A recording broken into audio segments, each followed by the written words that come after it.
People ask me all the time if the methods or the advice or tips that I share, will it work with raised bed gardens or will it work with potted plants? Absolutely. Did you not know your whole goal of doing raised beds or even potted plants, you should still be trying to mimic nature? Let me deep dive more. Most of the time, people love to do the raised bed method. Maybe it's due to accessibility. Maybe it's due to they believe that they can't rebuild their sandy, rocky, or clay soil. Or maybe it's just the general aesthetics of it. They think they'll deal with less weeds. Unfortunately, this one thing that I see happen is this. They either A, fill the whole entire half of the bottom up with large wood chunks, then pile in potting soil that is filled full of synthetic fertilizers that actually leach out every time it rains. They're slow release, and the more rain, the faster it releases. At the end of every season, they have depleted soil that lacks nutrients, any mycorrhizae, any fungi, any beneficial bacteria. And they spend so much money on this stuff, okay? Now, before I go further, I'm going to recommend one soil. This is one that I've always been my go-to. If I'm going to buy bag potting soil,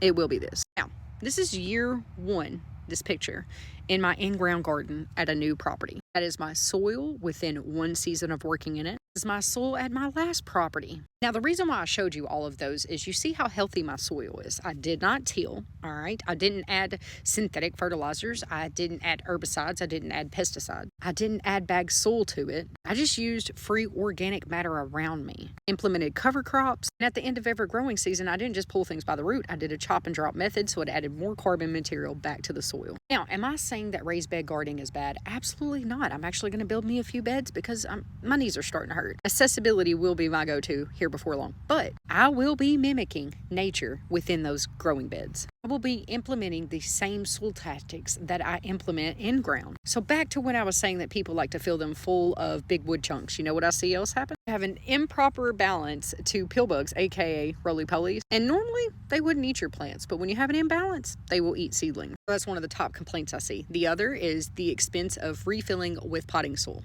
or fertilizers. With these raised beds, you should be adding organic matter to the tops of those beds every 4 to 6 weeks throughout the growing season and even in winter. You can take a bit of a more break in the winter, but you get my point. So yeah, everything that I teach you for in-ground, you can apply to raised beds and even potted plants. And if you're going to use potting soil, I've got a recipe. Make it yourself. Cheaper, better.